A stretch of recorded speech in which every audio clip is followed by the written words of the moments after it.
I think what's really great about this style of baseball specifically is that it welcomes all comers who have never played the game before in their entire lives. Matías Solorio is a veteran of vintage baseball. It just looks really, really cool to see in action because, we're using these small gloves, using big, heavy bats. We're in the full 1886 uniforms, the pillbox caps, and it's just fun to watch.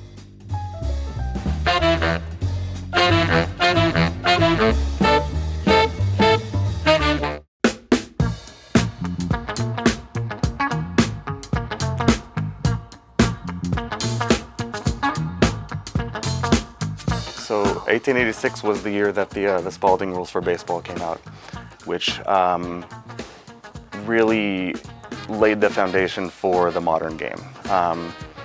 We spent an entire day going through, actually a couple days going through the Spalding guide rule by rule and finding the rules that just kind of no longer make any sense at all, and trying to maintain the ones that do. And so as far as we can tell, this is how they would have been playing baseball.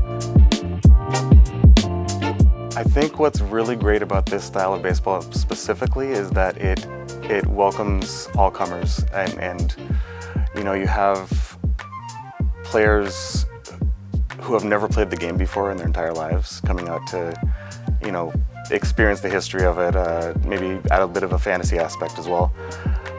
Playing with these tiny gloves is doesn't really help anybody out. So, and then these bats as well. So this is the lighter version. It's 40 ounces, but we also play with a 43-ounce bat in it. So it's quite a workout. The vintage equipment that we use is very, it levels the playing field a lot. There's a lot of mistakes that happen, and then there's no getting by that because it's just the nature of the game. And I think that we're lucky to just have, just in the fact that it's fun. It's baseball. It's baseball, and it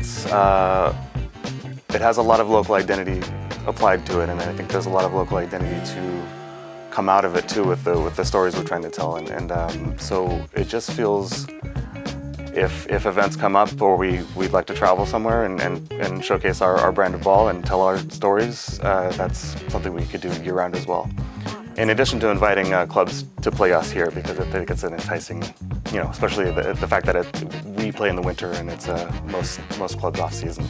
So it just feels like a natural, friendly way to introduce some change and some community and some organization in terms of bettering